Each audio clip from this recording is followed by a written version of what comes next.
Facebook এমন একটা platform যেখানে অনেকেই কাজ করে ব্যর্থ হয়ে যায়, আবার অনেকেই কাজ করে।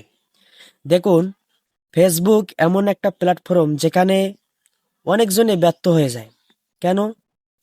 অনেকজনে পরিশ্রম করতে করতে কন্টেন্ট দিতে দিতে বিরক্ত হয়ে যায়, কিন্তু শেষ পর্যন্ত কি তারা ছুটে যায়, সফলতার দেখা পায় না।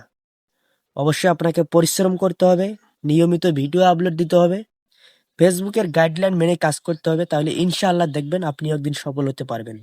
ফেসবুক এমন একটা জায়গা যেখানে কষ্ট করলে, আমি যতটুকু জানি, কষ্ট করলে একদিন সফল হওয়া যাবে।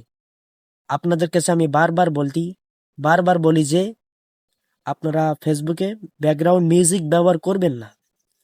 কেননা মিউজিক ব্যবহার করলে ফেসবুক আইডি তাড়াতাড়ি গ্রো করে না। আপনারা মিউজিক ব্যবহার করবেন না। ভিউ নতুন অবস্থায় 4টা 5টা 10টা 15টা 20টা এসে থেমে যাবে, এটাই স্বাভাবিক। আপনারা কি করবেন, নতুন যারা ফেসবুকে কাজ করতে এসেছেন, প্রতিদিন 3টা থেকে 4টা ভিডিও আপলোড দেওয়ার চেষ্টা করবেন প্রতিদিন। আর যখন আপনি ফেসবুকে মনিটেশন পাবেন, সফল হবেন, তখন 2টা থেকে 1টা দেন, সমস্যা নেই। কিন্তু নতুন অবস্থায় আপনারা ফেসবুকে দেখাবেন যে আপনারা খুব অ্যাক্টিভ। অ্যাক্টিভ থাকতে হবে, অবশ্যই 3টা থেকে 4টা ভিডিও আপলোড দিতে হবে। আর ভিডিওটা যদি ভালো লেগে থাকে তাহলে অবশ্যই শেয়ার করে দিবেন, অন্যকে দেখার সুযোগ করে দিবেন।